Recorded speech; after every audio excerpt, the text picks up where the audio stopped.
Because again, I'm going to talk to you about leadership in crisis, and I'm going to talk to you a little bit about my leadership journey. You know, it's always been my contention that leaders are not born. They're made, they're forged in some really tough times. You go through some incredible highs and lows, and it's really how you overcome adversity. Has anyone here seen the movie Black Hawk Down? Yeah. There's a great line in that where you have, I think it was Sergeant Everson, he's actually talking to some of the other members of the Ranger platoon going back out into the streets of Mogadishu. And he actually says to them, it's what you do right now that matters.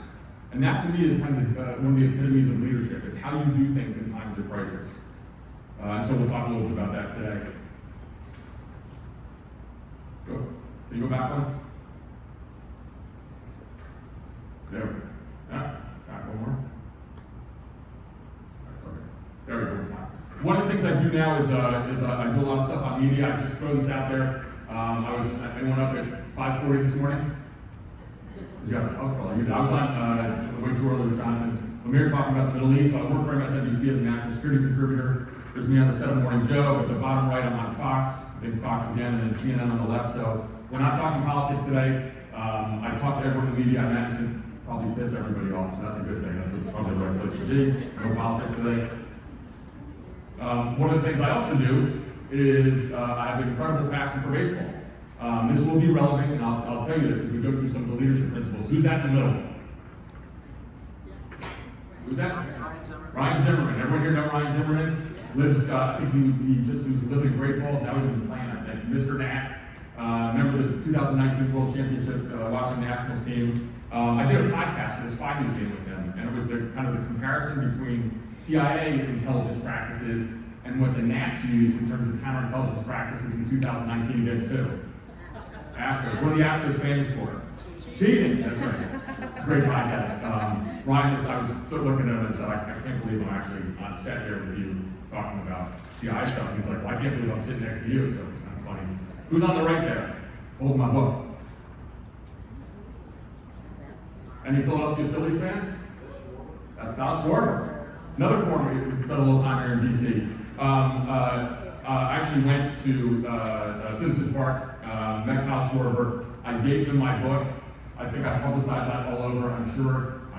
I'm not entirely positive that you read it.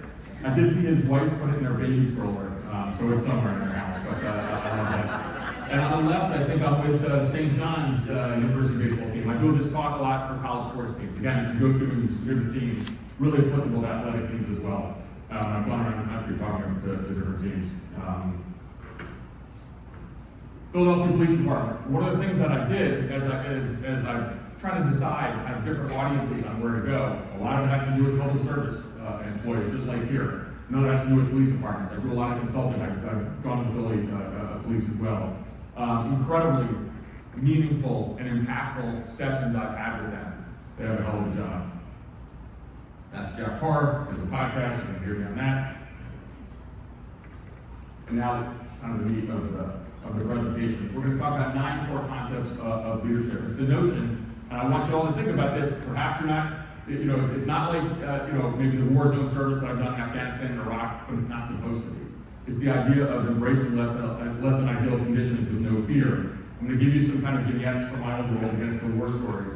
But then there's the key thing is the checklist. And we're going to go over these principles, and I want you all to think about this. My stepbrother is an emergency room doc in New York City. He was there during COVID. Do you think this is something that you thought about?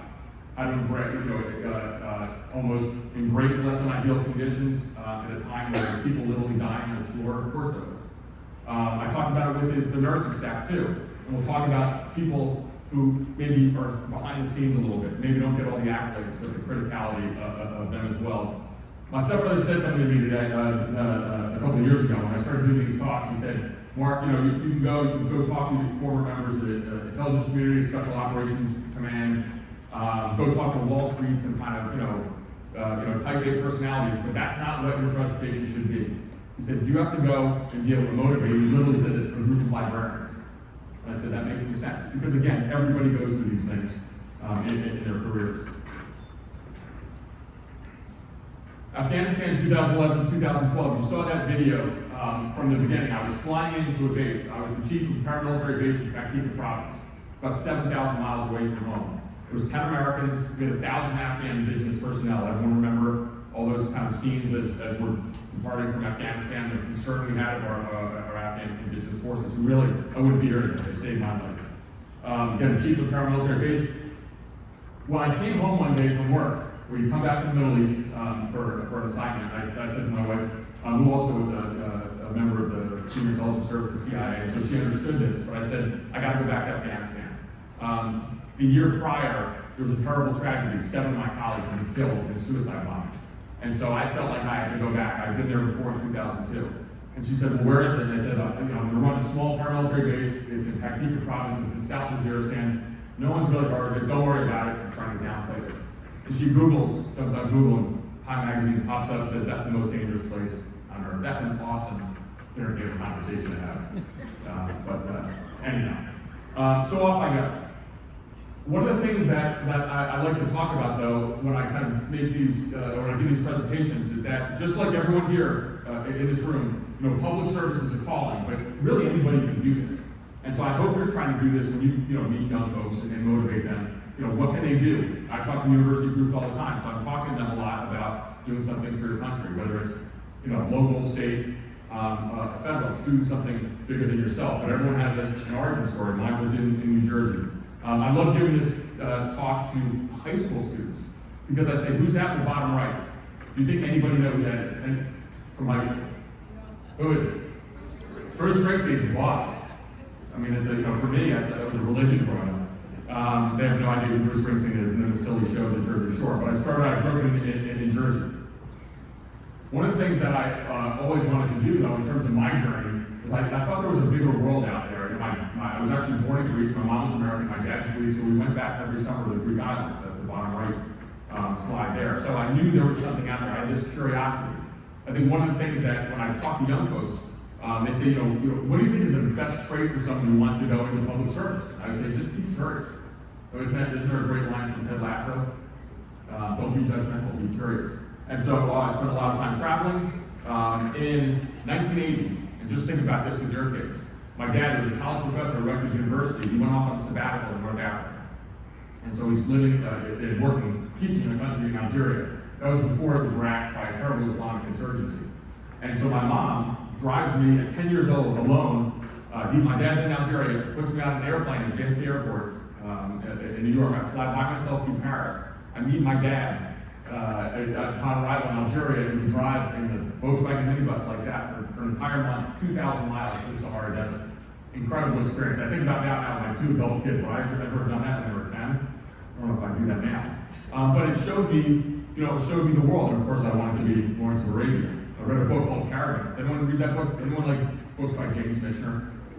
Does that seem familiar? Yes. Incredible stories. There was one called Caravan. It's about a young foreign service officer who goes to Afghanistan in the pre-war time. It's incredible. It talks about the tribes, all the sights, the sounds, sights, and smells. I remember that book because I read it when I was a kid. When I first went to Afghanistan after 9/11 in early 2002, I remember sitting across from an Afghan tribal elder and thinking back, wow, I read a book about this a long time ago. So it's just that idea of having this kind of spark when I was young. Went off to Cornell University, spent a couple years there, and off I go. I got recruited from there into the Central Intelligence Agency. When you walk into CIA, this is important for what we're going to talk about today.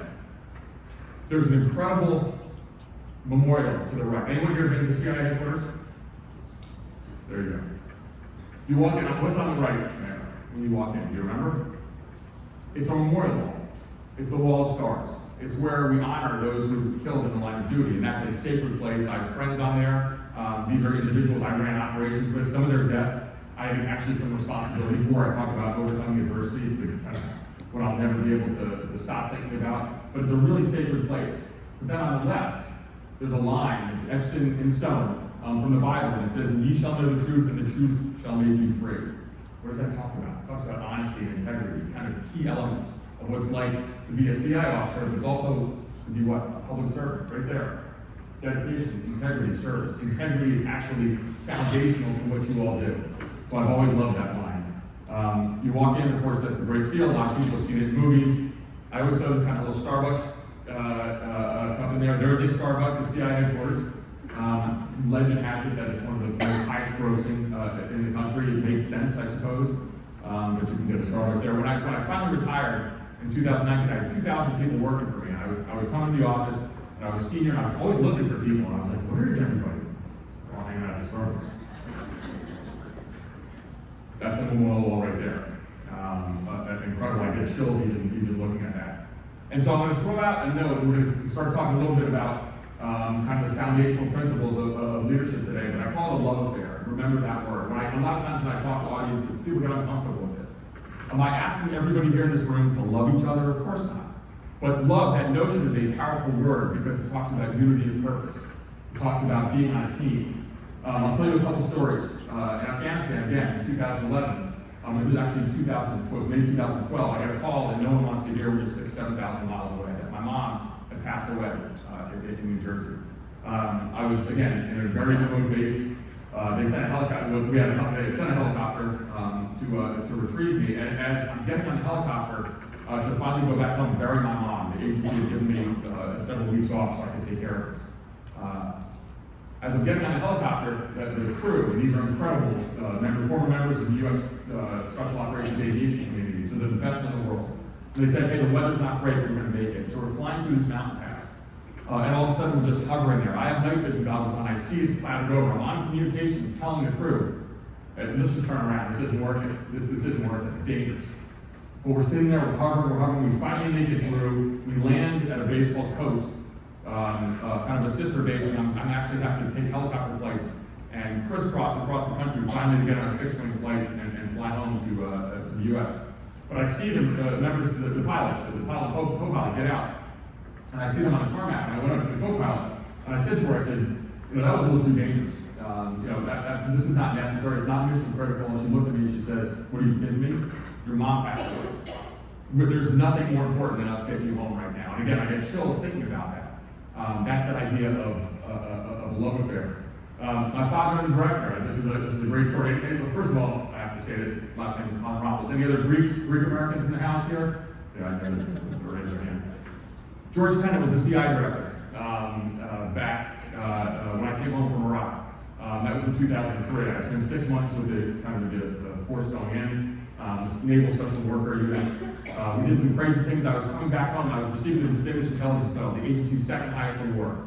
I went to my father, who's a Greek, an American citizen now, but Greek, and he never really loved the idea where I was working at CIA. CIA had done some things back in the 1970s. And he found objectionable in kind of supporting the Greek junta, the right-wing government. So he never forgot that. He really wasn't thrilled with where I was going to work. But I told him, hey, Dad, I'm getting a reward. I'd love for you to come. He kind of grumbled. He was coming. And then I saw George Tenet. George Tenet is Greek, another Greek American. He's the CIA director. And I said, Mr. Director, when my dad comes, would you mind just speaking to him for a couple minutes? This is something that's always bothered me. As a son, my dad kind of never gave me that approval. A little personal for the CI director, but he said, I got it. And so during the ceremony, I see my dad and George Tenet talking together, they're speaking in Greek. And as my dad comes back and he has tears in his eyes. And I said, what happened? He said, nothing, wouldn't tell me. And I see George Tenet later on. And I said, Mr. Director, thank you for taking 5 minutes out of your time. It was 5 minutes. And I said, what'd you tell my dad? He said, I told him you were a hero.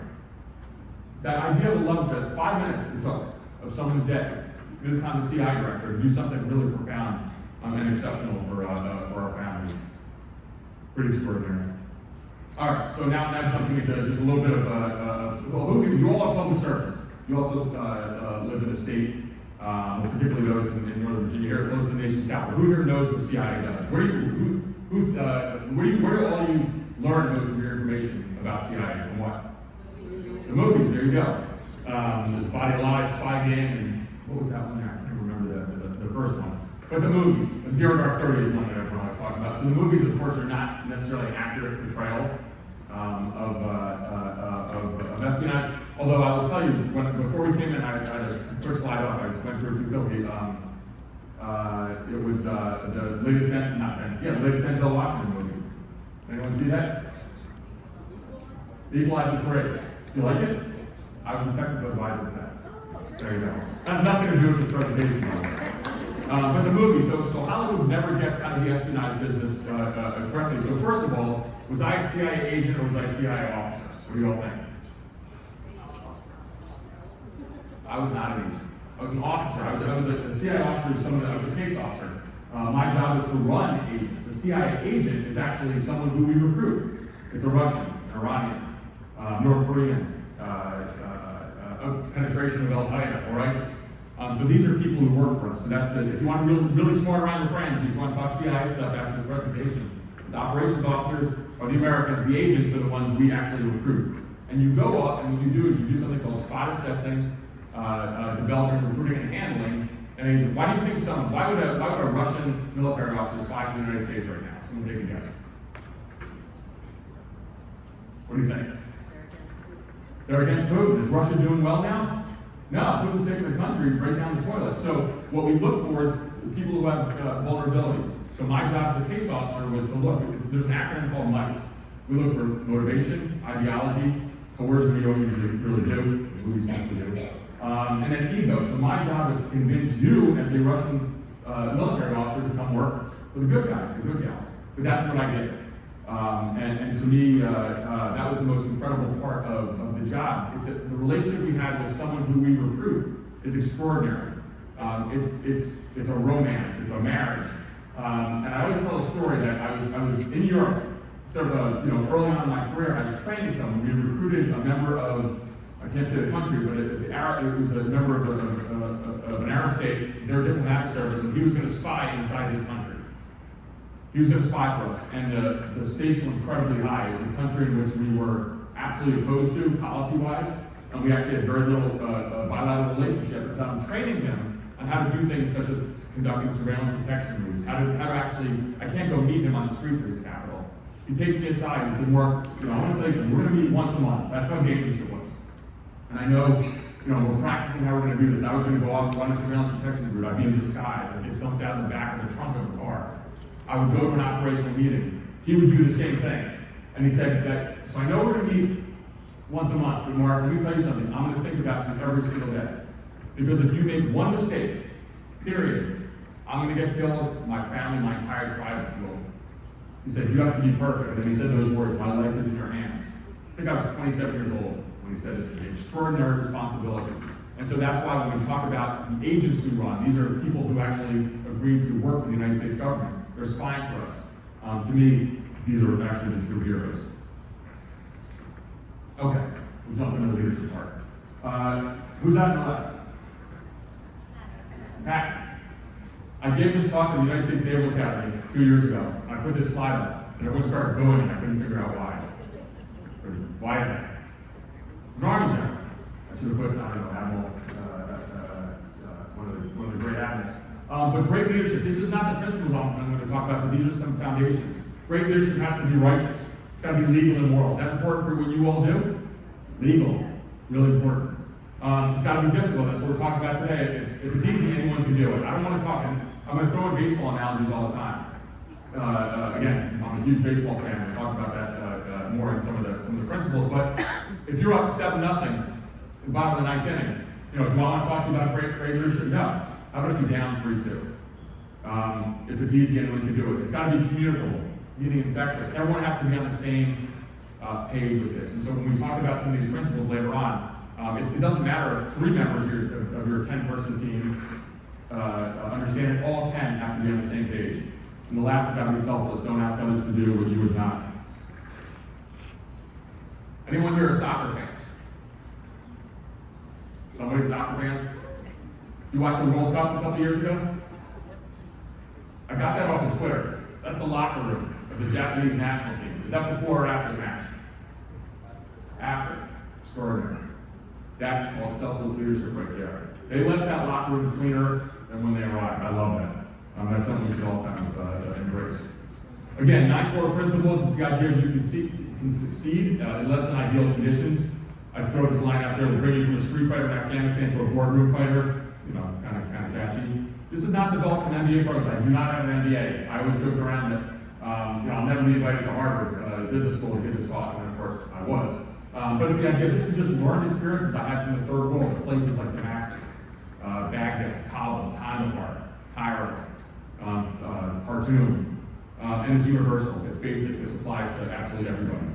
We're going to talk about principles that they build on each other, and then we'll do the math. All right, I'm going to start. Jumping in. The glue guy and the glue gal. This is my favorite leadership principle, period. It's going to apply to everybody here. It's the notion of the power of contribution. Matt Diggs, the head coach of the University of Louisiana Baseball, I went down there. I started talking about this. He goes, I got this. He goes, every single person matters on this team. And I said, what do you mean? He said, we have 37 players in this roster. And everyone matters. Everyone is equal, really important. The criticality of behind the scenes yet indispensable members of your team. I'm going to ask you in a second to think about, for the teams that you all lead, what this means, but I'll just give you two stories from my life in special operations and intelligence. In Afghanistan, we had, of course, our case officers, something that I did. We were, at the base I was running, our job was to look for high-value targets. These were Al-Qaeda or Taliban members who were either trying to kill U.S. forces or plot terrorist attacks against the homeland. They were trying to kill you and your families. That was the job that I had when I was in Afghanistan for an entire year to stop that from happening. So, tip of the spear stuff, National Security Council following what we're doing, we're incredibly successful at it. And those who were actually doing this were the case officers who were meeting the agents who were giving us locational information. Yet one day I get a call over the radio net, and they said, hey, a young Afghan boy stepped on some old Soviet ordnance. This is, of course, Afghanistan has been racked by conflict for years and years. Back in the 1980s, the Soviet Union invaded Afghanistan. So it was an old landmine, a young 10-year-old kid stepped on something outside of our base, blew his leg off, and he's bleeding out. And two members of our team, who were not case officers, they're not tip of the spear folks, they were members of our medical staff. One was a former, I think, emergency room nurse in Baltimore. The other was a former special forces medic. They run out outside the base. They perform an emergency medicine kind of triage on this young Afghan boy, and they're saving his life. And they came to me and they said, we have to get this young Afghan boy to a U.S. medical facility. And I said, well, he's not a member of our base. He's not one of our indigenous fighters. He's just someone who's kind of unfortunately stepped on this landmine. But I called, it's called a 9-line. I called into the closest U.S. military facility, explained to them, begged them to send a helicopter, and they actually did. And a medevac helicopter flew in. Two members of our team, again, we performed this emergency medicine, take this kid, his family arrived from the local village, and they saved his life. Is there anyone back in Washington who's going to know about this? No. Even, again, I'm in a remote base, even in the Capitol, U.S. Embassy in Kabul, maybe a mention of it. But that might have been one of the proudest moments I had in my year there. These are critical members behind the scenes who did something that's absolutely extraordinary. The blue guy, the blue gal, Mad Minute. This is where you all jump in. So what I want you to think about, and think about this, in terms of the organization, the unit you work for right now. There probably are those who are your stars, most valuable players, however you want to have a sports analogy. But who is it behind the scenes that is most critical for you? You got to do two things. You have to ensure they're celebrated after successes, and then you have to include them in all your planning. So I'll pick on how about a table right over here. The blue guy and blue gals in the units that you all run. Who is indispensable, who might not, for example, get the accolades? Thank you, son. What's that? Okay, your deputy? Why is that? What does she do?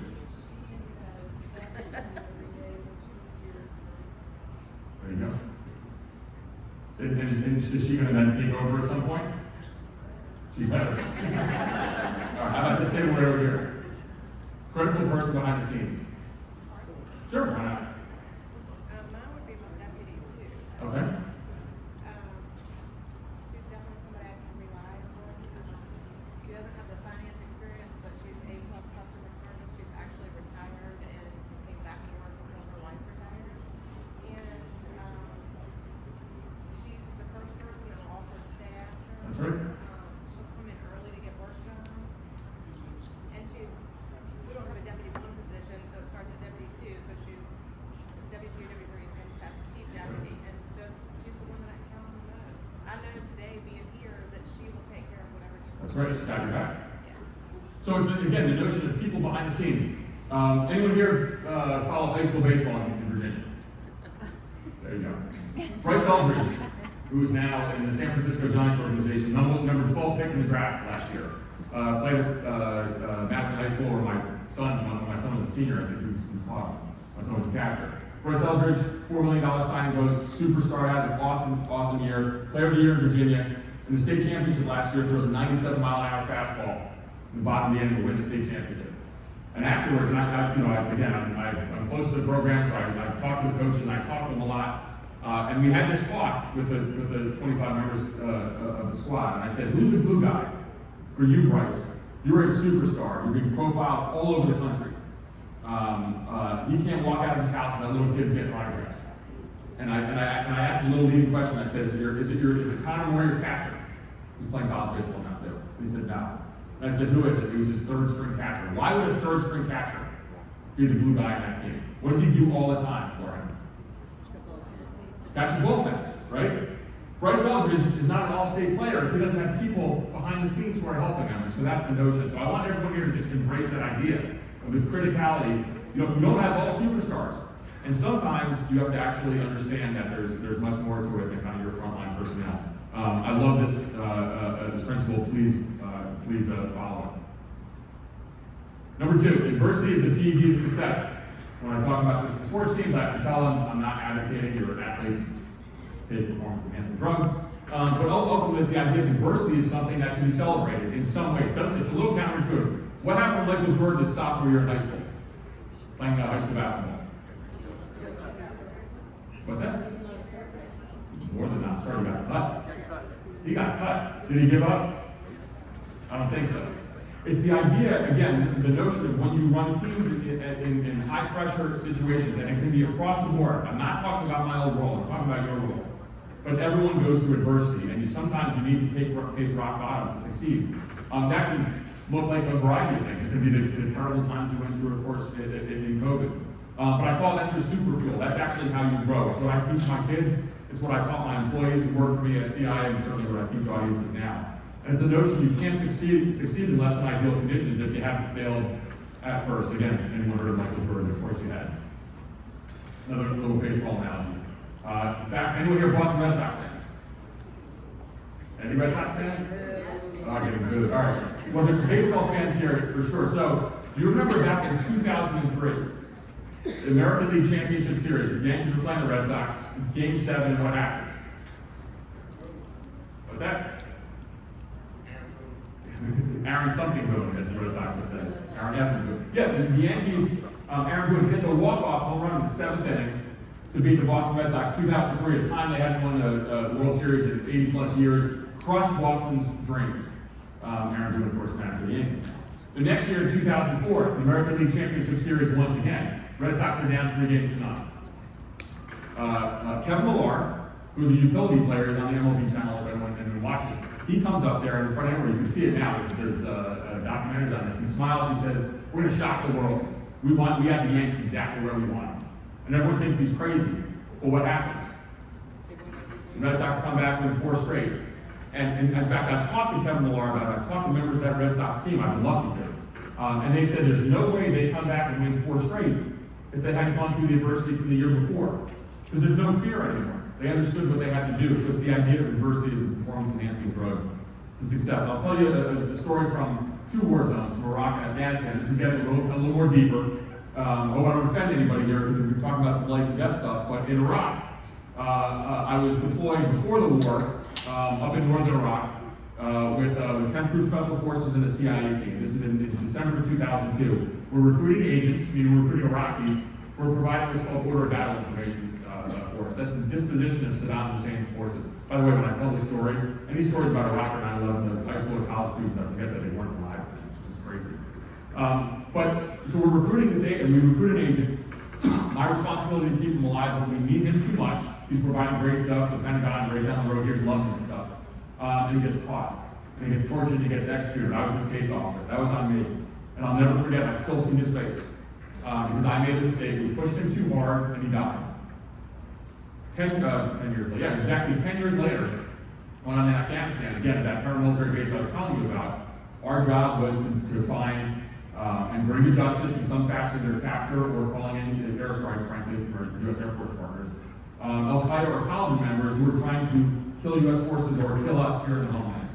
And there was one person that we were looking for who actually had, 2 or 3 years before that, participated in, led an ambush that killed 2 CIA officers. So he was, and he was still planning U.S. attacks. So there was huge pressure on me as the base chief to find this individual, just like what had happened 10 years earlier. We recruited agents. Again, these are locals, and we ran across the war attack center in Afghanistan to provide information on the location of this Taliban member who was responsible for the death of 2 of my colleagues. And it was taking a long time. There was huge pressure on me, but I'm thinking back. I made a mistake before pushing these agents. And then finally, on a really memorable day, we find this individual, and he is, let's just say, removed from the battlefield.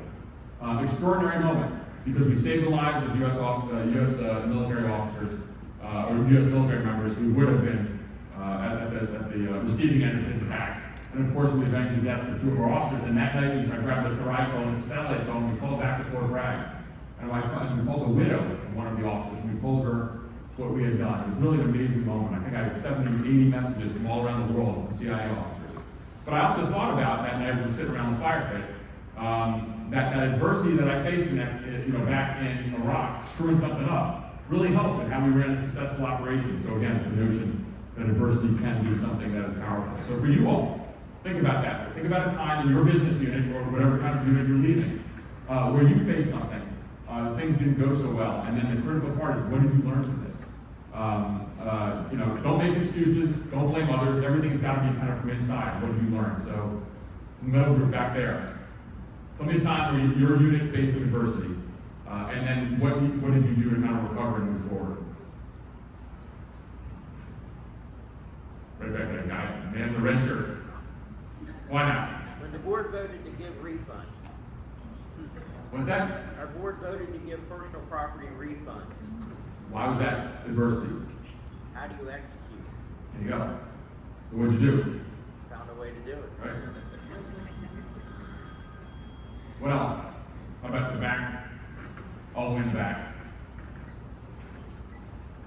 You guys are all looking at each other. When's the time you faced adversity? And what did you learn from it?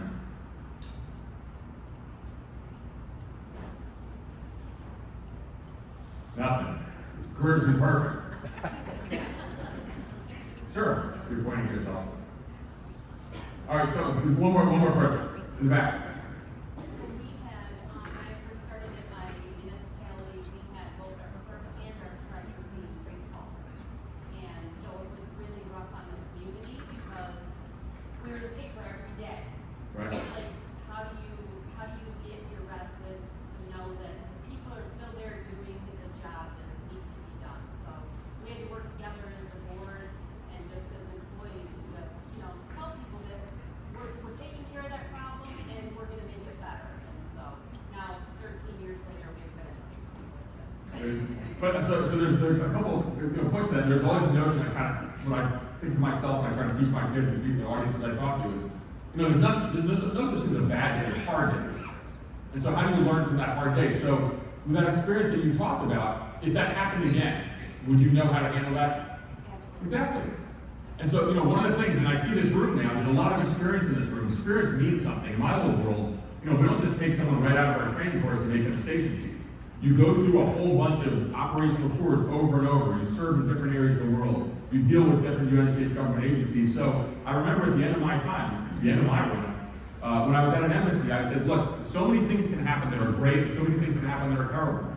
But I know how to deal with a cranky bastard. I know how to deal with the death of an officer, the death of an agent, bilateral relationship that goes awry. Maybe one of our operations is compromised. So you just have this notion of, from learning through all this adversity, makes you more powerful. Again, it's the notion that it should be your super fuel.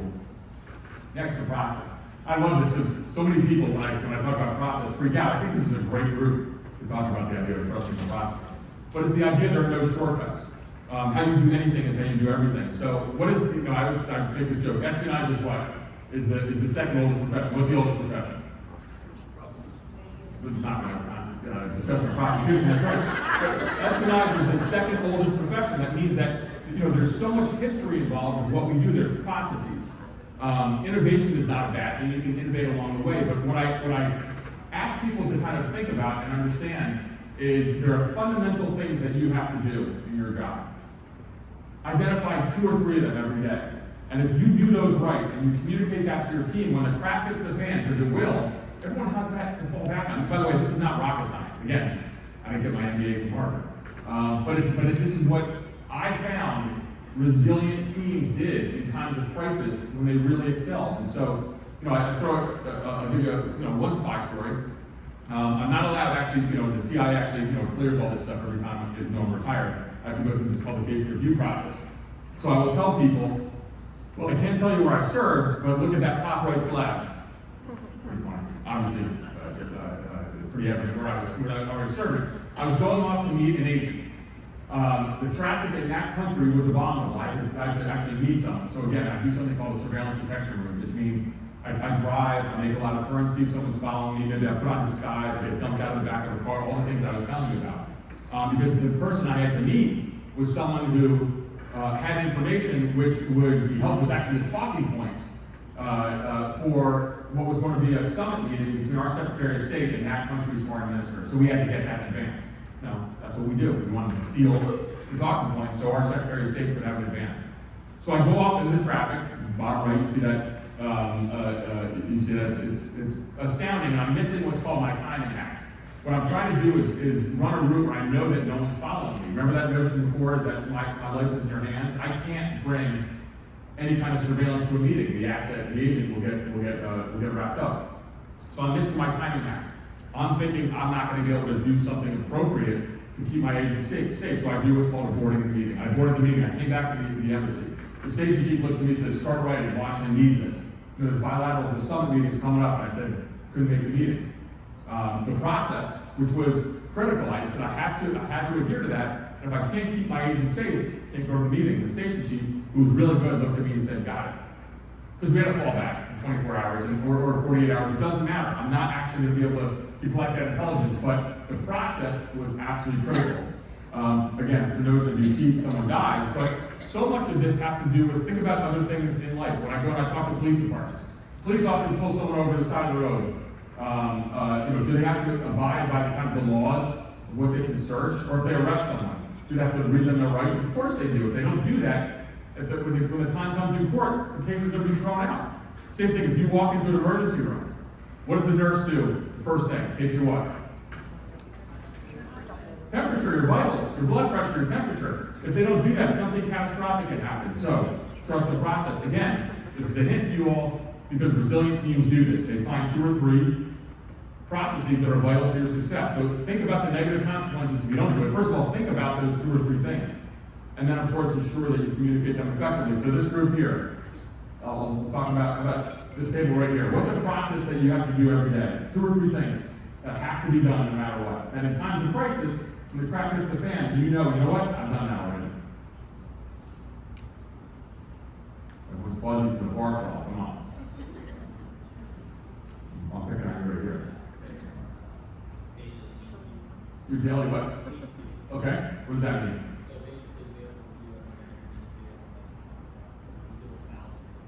What if you don't do that? Right. So that what I want people to think about the things you have to do every day. Period. That's going to ensure that you're going to have success if things go astray. Not complicated. Humility. A lot of people ask me what's the most important trait for a CIA officer, and I say this: you've got to be humble. I joke to you about kind of I love you all. I have my house in Vienna. Again, everyone's welcome to come over and have a bourbon. I'll give you all the hero stories. But more importantly, it's the times where things didn't go so well. I walked the halls of the CIA knowing I'd done some really great things, but I also screwed up a lot.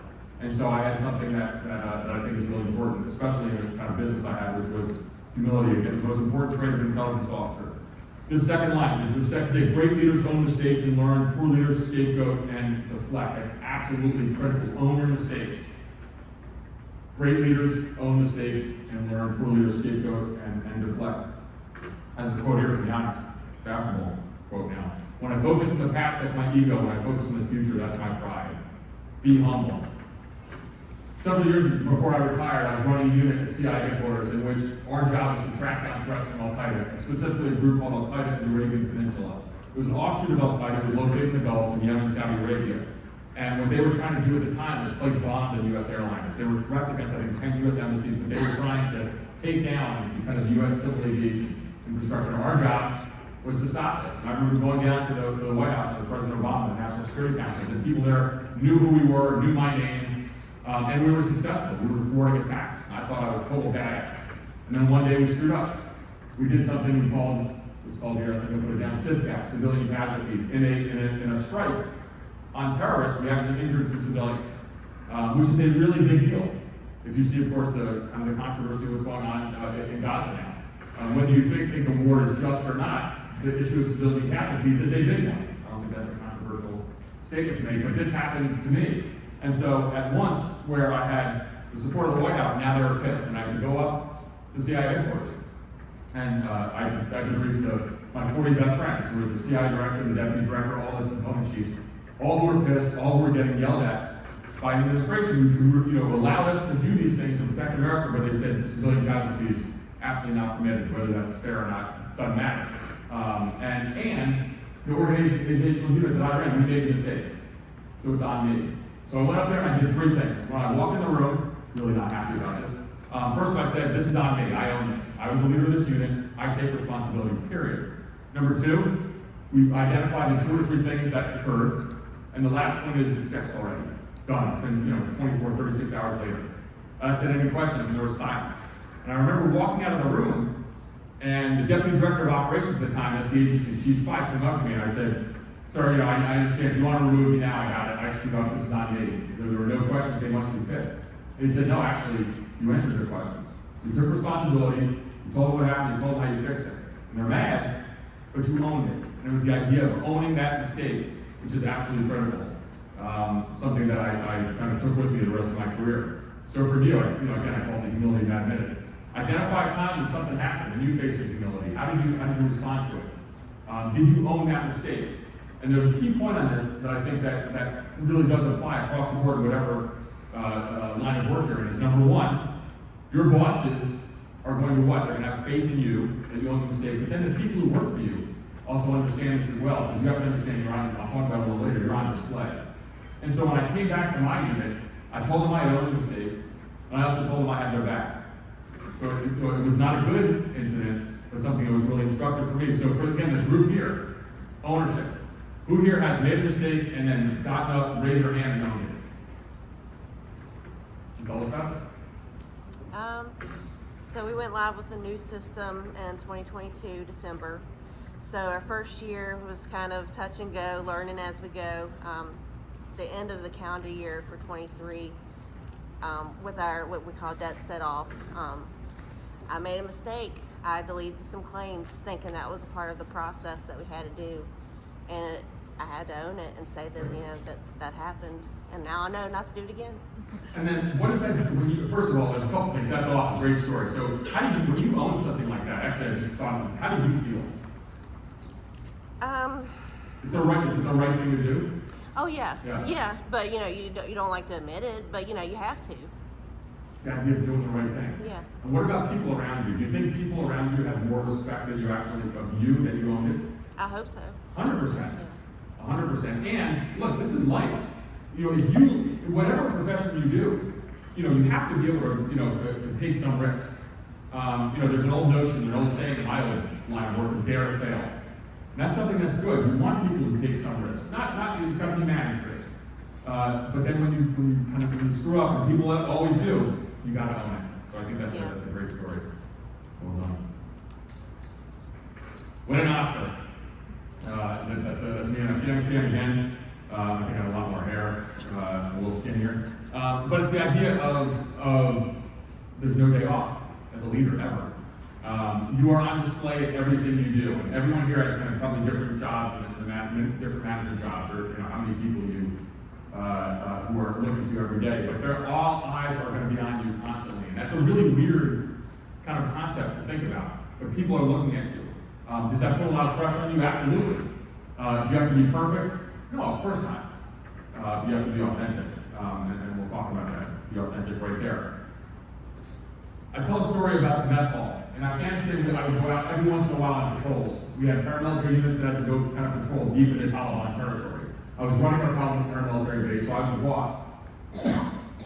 But, you know, every so often I would go out with the guys and gals, and we'd get into firefights, it was dangerous, so off we go.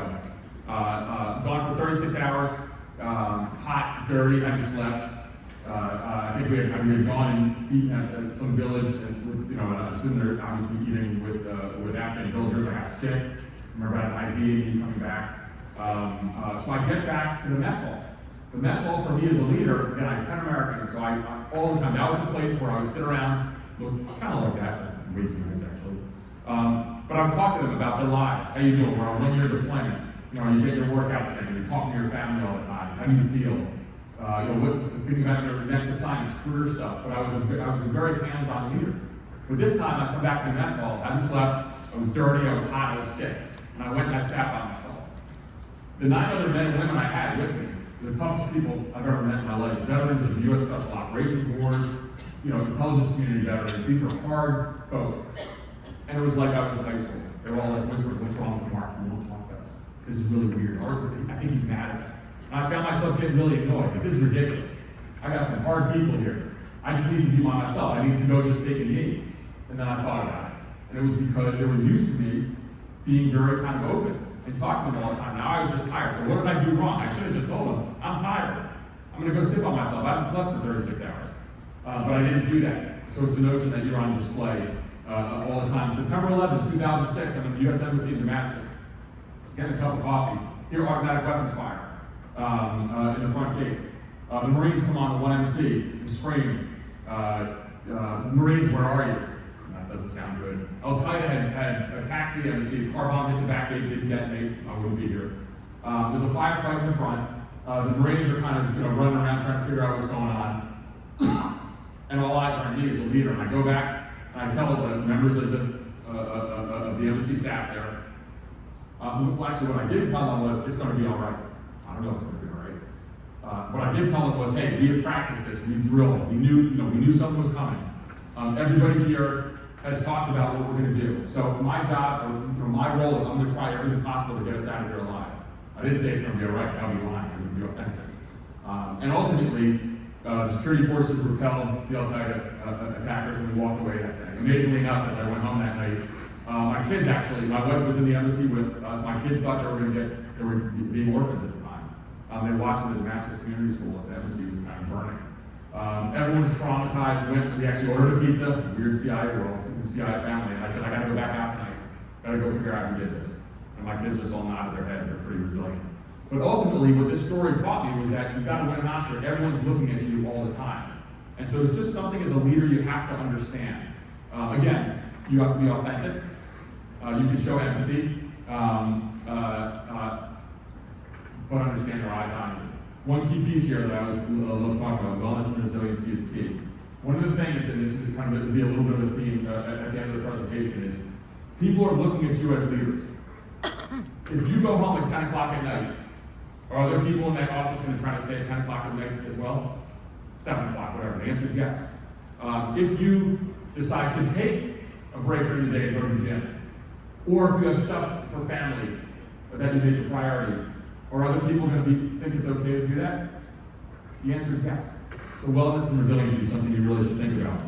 So for you all here, win an Oscar in Mad Minute. Identify a time when you did win an Oscar. And this can be anything. I talked to high school baseball teams. Pitcher gives up a home run, he throws his mitt on the ground, stomps off. Looks like an idiot. The whole team gets deflated. That's not winning an Oscar. So how about this table right here? When's the time when you thought when people were looking at you in a time of crisis, how did you respond? Maybe it's good, maybe it's bad. Doesn't matter.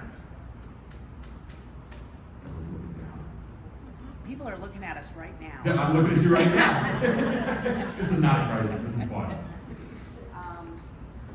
Yeah, well,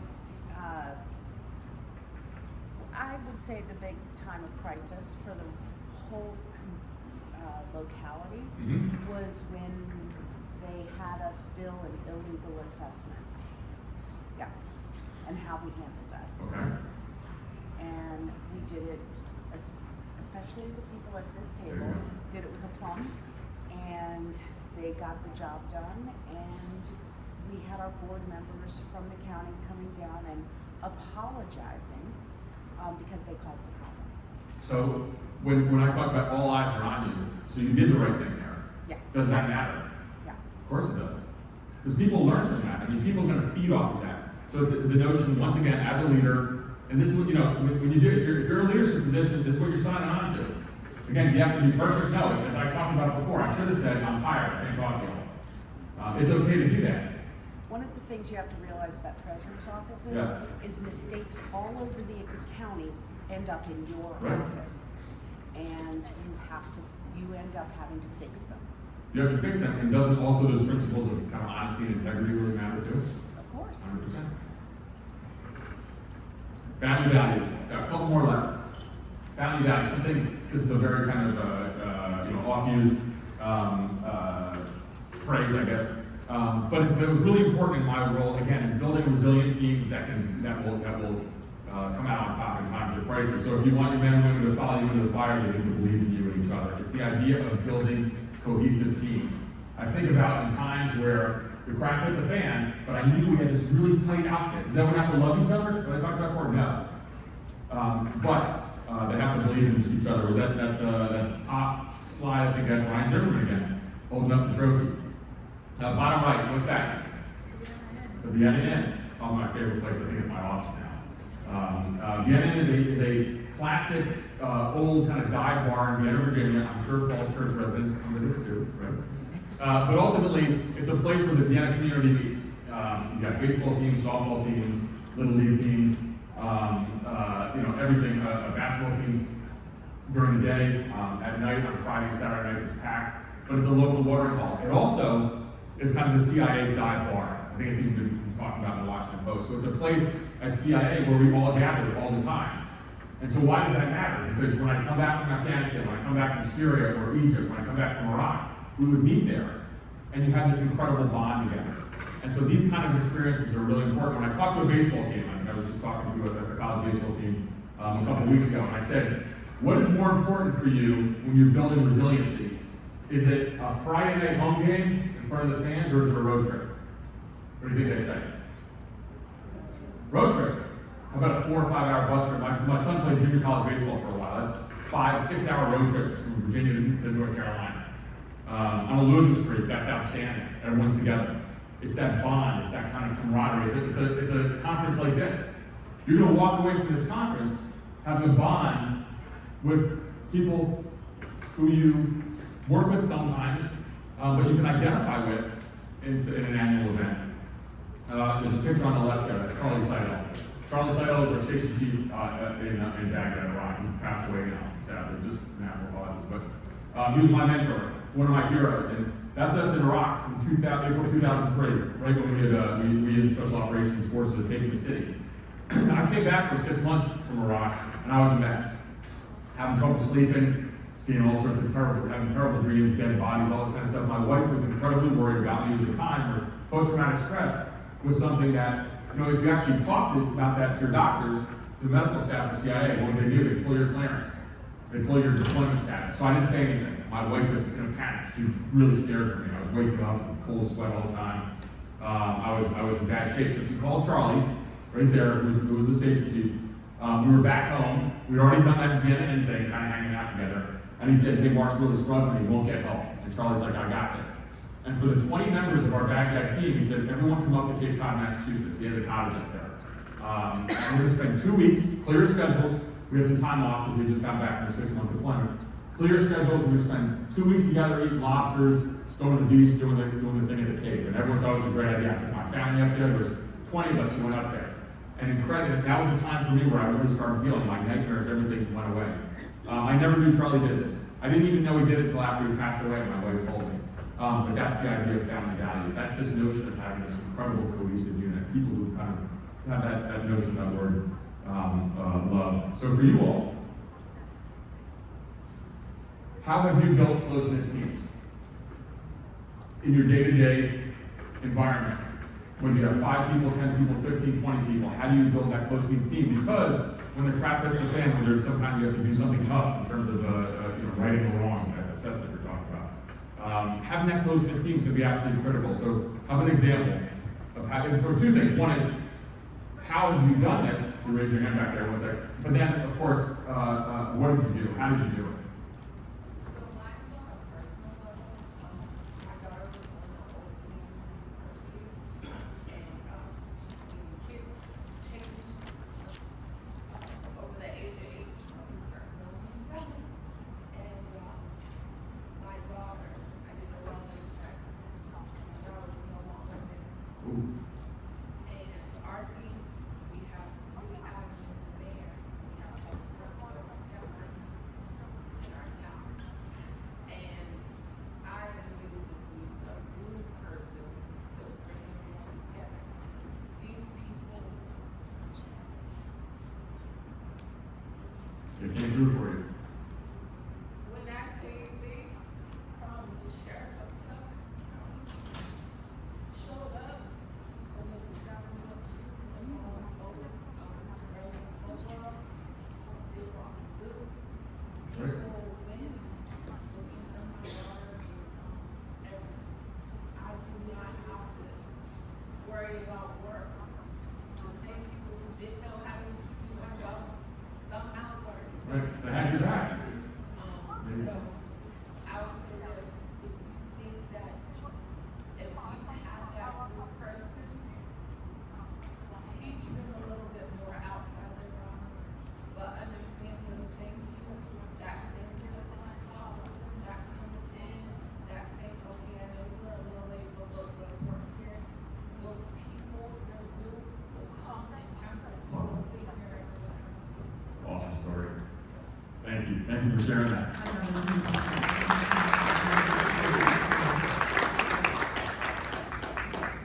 Have you come for more events with me? That was amazing. Thanks for sharing that. Be a people developer. Two more. Be a people developer. The idea of mentorship. One of the things when I left CIA, I had about 2,000 people working for me. I was long gone from my days on the street running operations, running around the Middle East, Afghanistan, Iraq, South Asia. And so it was a lot of bureaucracy, a lot of budgets, a lot of personnel problems. I wasn't really thrilled with, I guess, the more you get promoted, the less fun you have. It's probably something people can identify with here. But I did have an opportunity to do one thing, is that every young case officer who came out of the CIA training course, who was kept secret, the kind of moniker of the farm, located somewhere in Virginia. But everyone who came out of there, I would meet them before they go off on their kind of first foray into the world, their first deployments, their first operational tours, and I love doing that because I had the ability to do one thing, and that's mentor them. And so for me, that idea of mentorship, that's actually your legacy. When the crap hits the fan, you'll have taught those around you. That's really important. We'll talk about it in a second. But it's this notion: how will you be remembered? You know, I think that my book is going to be available afterwards. I wrote a book on this, and afterwards I'll sign some books for folks. But when the book first came out several years ago, I did an event at Bard's Alley, local bookstore in Indiana, Virginia. It was awesome. It was packed with kind of former officers from the agency, or current officers. And one current officer who had worked for me years prior, when he was a junior officer, he's now in multiple station chief after that, he didn't come up to me, he came up to my son. And my son asked him, he said, what do you remember most about my dad? And he said, he taught me how to lead. And to me, that was amazing. So what he didn't say is, I remember Mark from the great operations. I remember Mark from all these great, he said, no, he just taught me, he mentored me. He taught me how to do what I'm doing now. And for me, that was so satisfying. And it's the idea, I don't know, I think there's the idea of passing the torch in the next, kind of to the next generation. I'll never forget, another baseball analogy. Madison High School. My son was a freshman catcher at Madison. Made varsity, wasn't the starter. I, as a crazy baseball parent, of course, was pissed. But the starting catcher was a senior, and Chris, my son, played a little bit, but not much. Still got his letters, so he was happy. To play varsity as a senior in Madison is unheard of. Incredible program, but the catcher at the banquet at the end of the year got up and he said, I'm now passing the baton over to Chris. And they ended up being great friends. And to me, what that showed, that leadership was extraordinary. I love that story, and I'll never forget that. There's also the idea of the kind of culture that you build. When you promote the idea of mentorship, you promote the idea of having the right kind of culture, because what are the things that matter? University of Louisiana, I'm down there again with Matt Diggs, the head coach, a couple of years ago. And I said, who's the best player on the team? Someone raised their hand. I said, what'd you bag? They said, I don't know. I said, seriously? He said, well, I know what my bagging was, but I'm not going to say it now. Because why? Because it doesn't matter. Yeah, you was actually bad with 370 until you got drafted. And I said, what's the most important thing right now for you to do as a senior? I know you want to win a national championship. The team was ranked in the top 10 in the country a couple of years earlier. He said, the most important job I have now is getting these freshmen ready for their college careers. It's passing the torch, passing the baton. Absolutely critical. So it's all about the people. How do you want to be remembered? One of the things that I used to do in Afghanistan is I would have to travel a lot in the country. So I'm in Paktika province in South Waziristan. I could go to another base. And what I would do with the members of the team is I said, I'm going to be gone 48 hours. So there's no formal cable. We're not announcing this, but just within the base, you are going to get a chance to leave for 48 hours. That means if we're taking incoming rocket fire, you got to return fire. It means if there's a walk-in with critical information, you have to meet the walk-in. And so I remember jumping on a helicopter to leave, and one of the officers, this is the same officer, by the way, who came to that book signing, turned out to be a great leader. And he said to me, hey boss, I'm going to hold down the fort for you. And I looked at him and said some expletives. And I said, absolutely not. I said, when I come back, we're going to talk about what happened over the 48 hours, but you're going to make every decision as if it were made. You may make some mistakes, that's okay. But this is your chance to learn. And I did that for every member of the team. Again, it's the idea of passing the torch. One quick thing on this, in terms of mentoring, of developing your people, and it's a word that people go crazy, so I gotta be careful on this, but I talk about diversity. And diversity at CI, I just want to make a kind of one statement on that. That was our greatest strength. It is our greatest strength. It means the best athlete approach. When I talk to, when I go to colleges, I was just at the University of Virginia, and a whole bunch of students came up to me. There was I think it was a junior or senior. She said, look, I'm really interested in the intelligence community. I speak Arabic, I'm learning Arabic, but I'm worried, can a female operate effectively in the Arab world? And I'm like, let me tell you a story. In every station where I served, the case officers who handled the most sensitive assets were female officers. Why is that? Why do you think in the Middle East a female officer would be an outstanding person on the street? She's covered. Can't see who she is. It's not the American embassy official. It's also taking advantage of some of the misogyny in the region. I remember, I can go over and over and over again. Diversity is an incredible trait to have, at least for me, when I was taking the best athlete approach. And again, that's the idea of developing people, something that was super important. So for you all, how do you and your unit promote or teach within? What do you do on an everyday basis? Again, as a leader, you're going to have to be able to pass the torch to the next generation. And think about this. What if a crisis hits and you can't be there as a leader? Well, you have to talk to people on your team to be successful. So, how do you promote and teach within? So all the way in the back. Yep. Microphones here. How do they promote it? Is that what you're asking? How do you teach? How do you mentor? Just continue to take them under your wing Right. and share. That's right. And share things that you know, little things along the way, so that, like you said, if you're the only one holding all of the knowledge and something were to happen to you, Right. then your office and your people are in an extreme bind. I love that because at CIA, when we would recruit people out of universities, out of colleges, and this is going to be a little bit of ding on us. I mean, what we're supposed to do is be able to go out in the world into some tough places, operate on our own effectively. You're almost with the psychological profile is like a sociopathic narcissist. It's terrible, but it makes some sense because we want people to be able to be able to operate on their own effectively. Not they have to stay within bounds and rules. But if you're an effective case officer, if you're really good at your job, all of a sudden you become a manager. And you're managing other people. Well, as a case officer, you're saying to yourself every day, you're indoctrinated, you're the best. We're going to send you into Afghanistan, Iraq, Syria, Yemen, Lebanon, Somalia. Sometimes you're going to be alone. High threat situations, you make decisions on your own. Come back and tell us about it. But all of a sudden, you're managing other people. And so for me, that transition, well, all of a sudden, I got really good at it at the end of my career, not the beginning of my career, because I finally realized, hey, if actually I'm not the smartest person as a leader, that's really good. Like, you don't want to be the smartest person there. You want to surround yourself with brilliance, with great people. That means you, of course, have to develop them as well. So kind of supplant your ego and understand that not only for the future of the organization, but also, what if you're incapacitated? What if you're sick? What if you're on a trip somewhere and your organization goes, or something goes wrong? Exactly as you said, they gotta be able to operate. Last one. Oh, sorry. Oh, yeah, sorry. Well, definitely, cross-training, making sure that everybody knows everything. I make sure that everyone, that I put emphasis on on all of my staff members to make sure that they learn everything that they can. So if they do have to move forward and go somewhere else, they will be able to place on the resume that they touch this, that, and this, and that, and that. Let me ask you, so that's fantastic. You got it. Doesn't that make you, well, let me ask you, how does that make you feel good if you're actually promoting that? It makes me feel awesome. Right. Because again, when I am away, they will be able to hold the office down if that is the case. But I make sure that everybody is cross-trained and everybody knows the front to the back, everything. So again, we're all serving on the same. I love it. 100% right. And again, so my contention too is that, whenever you kind of hang up your cleats, when you're done with your career, people are going to remember you for how you mentor. That's going to be your absolute legacy. Sure. I'll come up to the microphone. You know how that goes. So when I started in my career government, went from hospitality to government. Didn't know anything, had no succession plan, the person before me left nothing.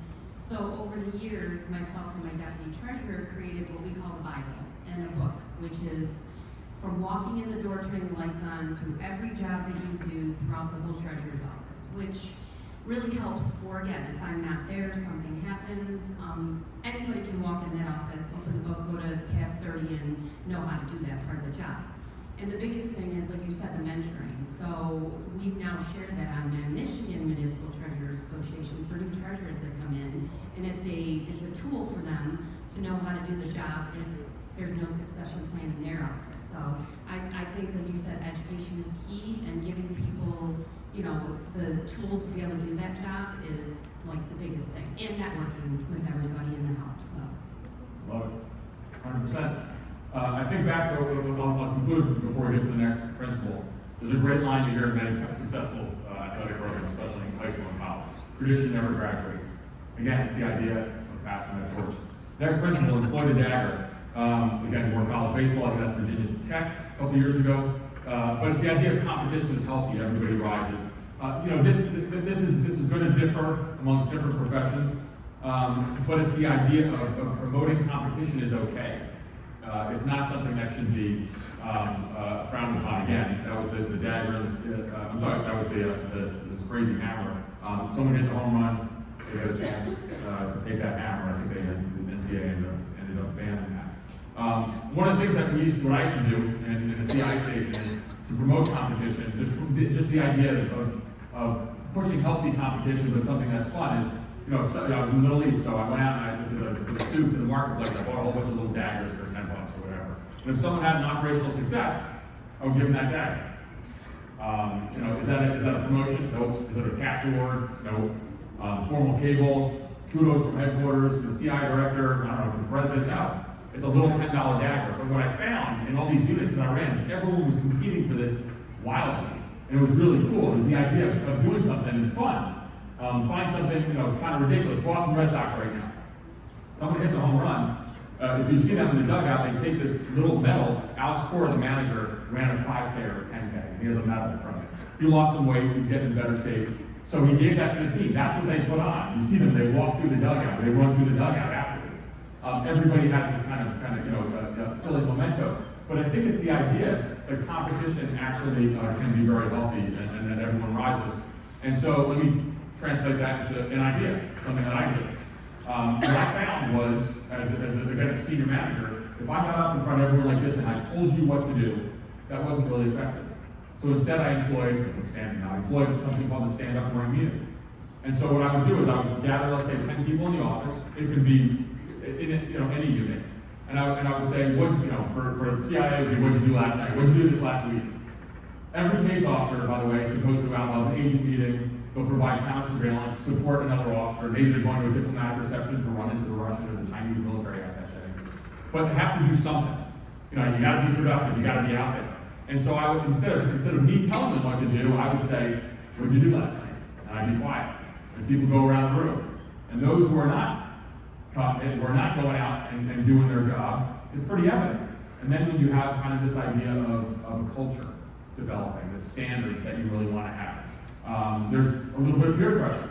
If you're not showing up for work every day, if you're not going out and doing the core business, the rest of your team is going to see this, and you're going to get some. Maybe you'll have some leaders on that team who are going to take other people aside and say, "Hey, time to step it up." So it's just the idea. I joke around deploying the dagger, but it's the idea of a competition being healthy, and maybe in your everyday lives and kind of your lines of work, getting a little hammer like that, getting a dagger, getting something which can motivate your folks.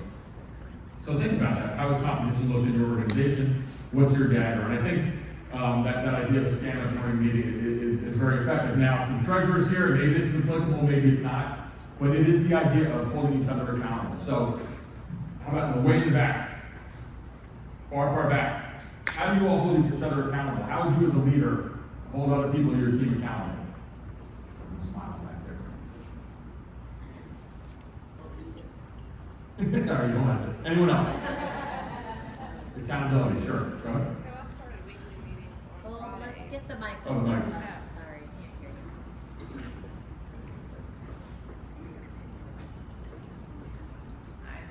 I've started weekly meetings on Friday mornings, and we kind of go over what everybody's accomplished the past week, and then what their goals are for the next week. And I think the biggest part is just trusting them to do their job, so I kind of let them tell me what their goals are. And it's not interesting to watch how it unfolds the following week, because they've set their own goals, and they've got to live up to those goals that they set. So that's something that we do that seems to work really well. You're doing it already. Exactly what I talked about. Yeah. But what you did also is you didn't tell them what to do, right? Right. Well, that's part of trusting them to do their Right. job. So I've hired our staff that we have, and I tell them all the time when they say, when they get down, I say, "I hired you because I trust you to do the job. You've been trained, you can do the job." And that really comes out during tax time when everybody's stressed, and then we have a lot of people in the office, the phone's ringing off the hook, we can't get to everybody. So it's important during that time, and that was actually an example I was going to also talk about. I don't know about the dagger, but the other week was our tax time, June 5th, and we were kind of behind on posting payments, and I was kind of pushing them, and I'm right there with them too, because I won't ask them to do anything that I don't do, and I post right along with them. And so I told them on the Monday that our goal on Friday was to get to a certain date of our payments, our mail that was there. And they were like, I don't know what's going to happen. No, it's going to happen, that's our goal. So Friday came and we were kind of far from the goal. So I got a little upset. I said, all right, our goal today is to get through this point. And we're going to stay as late as we have to until we get to this point, because we have to get it done. So they stepped it up a notch, which I knew they could. And so about 1 o'clock, I reassessed the goal because I knew we weren't going to get through it, but I wanted to push them. And again, I was there pushing them as well. So anyways, we got to a great point where we wanted to be at the end of the day, and so I could tell they were kind of deflated because they knocked it out the ballpark. So that evening, I sent a message to them, and I said, I just want to know, I want to know that you knocked it out the ballpark. I knew you could do it. I knew we could all do this and get it done. And then they came back, they're like, "We're sorry about our shitty attitude. Like, we feel so good now." And so they were pleased with where they got. So sometimes you do have to do that push. And I don't know, that made me feel good too. Right. So I was like, I'm pushing too much. I mean, I'm right here with them, but I know they can do it. And so as a leader, you like, I question myself, like, am I asking too much? So it was good to get that feedback that then they recognized later that evening once the day had passed. They got home, probably had a glass or two of wine or maybe some liquor, I don't know. But they were okay at that point, so that felt good. That's when you practice so many of these principles. That was awesome. Perfect. So putting it all together, I'll just tell you a quick story on this. I came back from Afghanistan. I had gone back to CIA headquarters. I was done. And when you leave, kind of posting like that, you're out. You pass it on. Other people are doing stuff. Like I called one day to our operations center at CIA headquarters. They said, hey, the top high value target, the most senior Taliban person in all of South Waziristan, your team has found. And I said, that's fantastic. We've been looking for him for the entire year. And they said, well, we're a little confused at headquarters. This is going to make sense, everybody. And I said, why? I said, well, we've lost communications with the team. Satellite stuff's all messed up, comms are down. The team is also dispersed, so the person who was running the base at the time wasn't available. So all these things that we're kind of talking about today had actually occurred. And they said, but we got word from them. They want the approval to go ahead for kind of a capture operation. But ordinarily, this takes some approval at CIA headquarters. We have no visibility, we have no situational awareness. Everything has gone to crap in their mind. And they said, what do you recommend? And I said, well, it's easy. And they said, why? I said, well, okay, hold on a second. The team had been through a whole bunch of adversity, incredibly tight family values, tons of mentorship, even if the base chief then, is not there. They certainly got started, they got the process all down right on. And essentially, before I even wrote the book, before I'm talking about these principles on paper, I'm going through in my mind all the reasons why it's easy to approve this operation. The director of counterterrorism at the time actually came to me and he said, what do you think? And I said, it doesn't matter what I think, I'm not there. And he said, well, I'm asking you, what do you think? I said, I think you should do it. They got it. If they say it's a go, it's a go. And then he looked at me and said, if this gets screwed up, it's on you. And I'm like, I'm not even working there anymore.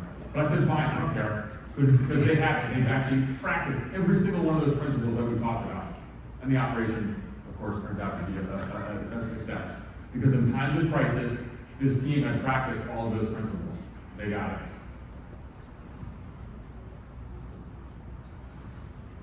As I left Afghanistan, one of my colleagues said to me, when it's all said and done, you did it right. And that's when I started thinking about kind of putting this stuff down on paper, writing the book, talking to audiences like this, but always practicing humility. And I love this picture. Is that kind of a cool picture of me in Afghanistan clearing a cave? So this picture actually was put up in our base in Afghanistan. And again, this goes back to the family values because on the bottom, I don't have it here obviously, on the bottom, someone had written down Bin Laden's chef. Because my head is so big and the hat looks so stupid on me, they're making fun of me. Bin Laden chef, I love that. And of course, Pat knows you have a really tight-knit unit. That helicopter on the right, call sign Jawbreaker, that's the first Mi-17 that went into Afghanistan, I think maybe 3 weeks after 9/11, pretty extraordinary. I knew a lot of the people on that helicopter went in. They thought it was a one-way mission. These are heroes in my mind, so it's always good to recognize them. And I think that helicopter actually sits in the parking lot of the CIA headquarters right now. Finally, I want to tell a story about a great American. This is a good way to end this. Darren Labonte, he was killed on December 30th, 2009 in Coast Afghanistan, an operation that I took part in.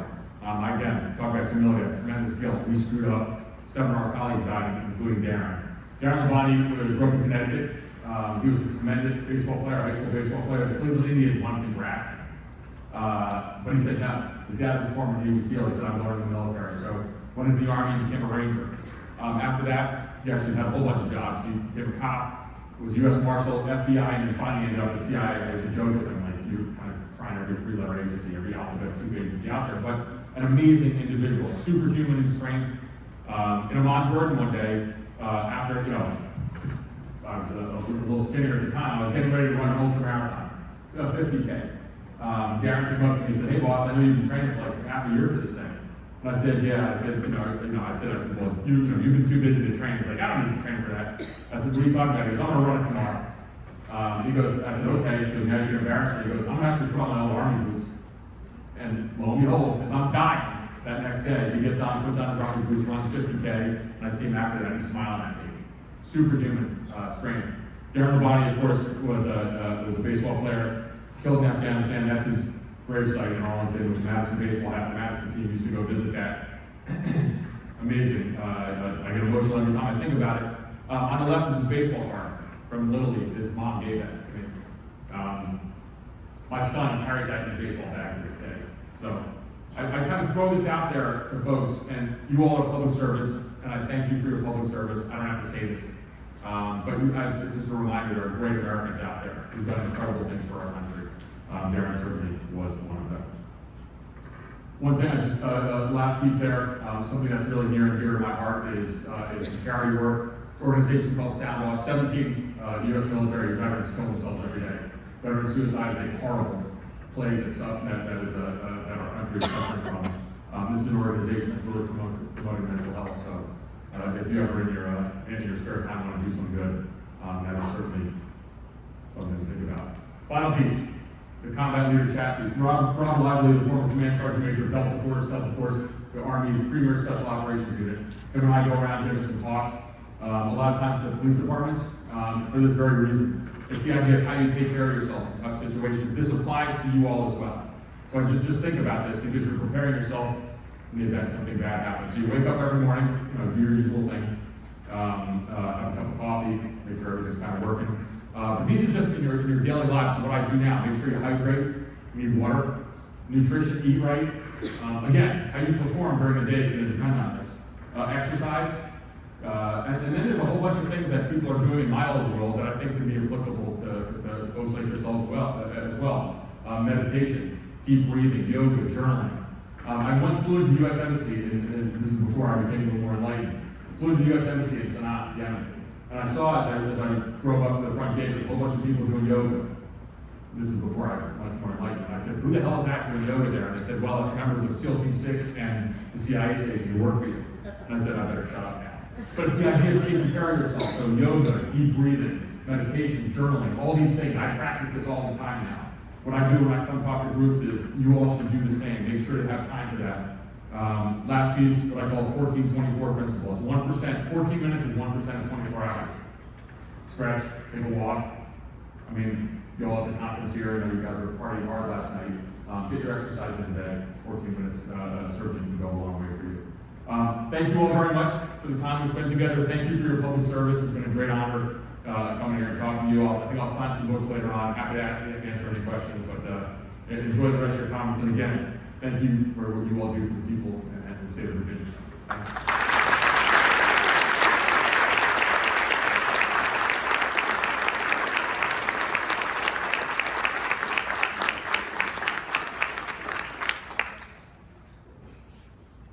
Does anyone have any questions for Mark? Questions, comments? Hold on. I'll go back up, sorry. Back to the sounds off. The sound's off where? My sound's off? Back on?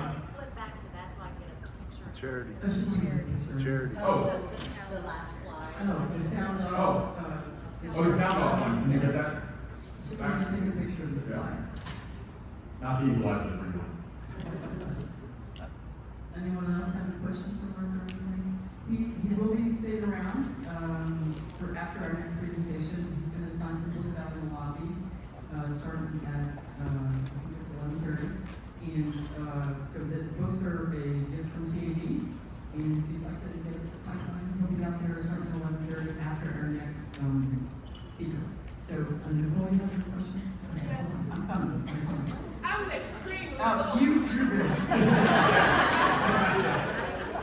with the book, the last one is 9, The Clarity in the Shadows, and your book is very similar to that. So can you tell us a little bit, how does your book connect to that? And then I also don't know if I completely caught it. Is it almost like sharpening the iron? Number 9, are we like redoing 1 through 8? Yes, we're doing it. It's putting it all together. All right. Last principle is that's the idea of putting it all together. And the book is the presentation, but in much greater detail. So it's a guide. It goes with there'll be little minute parts in it too. When I talk to audiences like this, I'm like, okay, now I won't do this, but okay, now tell me all 9 principles. Can you do it without taking notes? Of course you can. People, regular people can retain 2, 3, 4 things. But if you retain 2 or 3, 4 of these principles, and you walk into work next week and say, who's the blue guy and blue gal? I gotta celebrate this. Or, you know what, family values. That's really important. Mentorship. That's what I'm looking for. So, and take a couple of those. Yeah, it's all in the book. Thanks. Thank you. Anything else? All right, thank you all.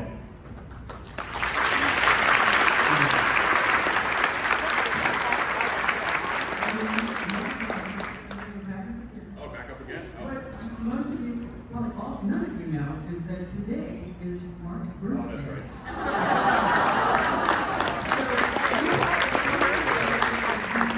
I love this place. Okay, so happy birthday. Thank you so much. And we're gonna sing to you. Oh, God. Happy birthday to you. Happy birthday to you. Happy birthday.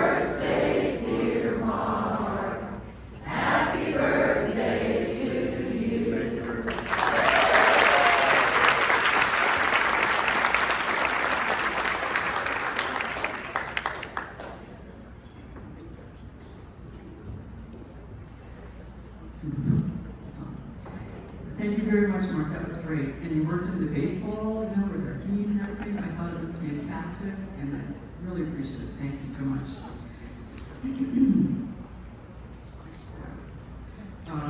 Like I said before, Mark is going to stick around for a book signing after we hear from our next guest. His book is Clarity in Crisis, Leadership Lessons from the CIA. And as I said before, the books are good from TAV, so if you want a book signed by Mark, see him after this next speaker. Is our speaker here? Okay. We're gonna wait a minute and see the speakers here. We're running a little bit of schedule. She just walked in. Okay, good. So just take a break for a minute and we'll be right back. That's what you do. Thanks for doing what you do.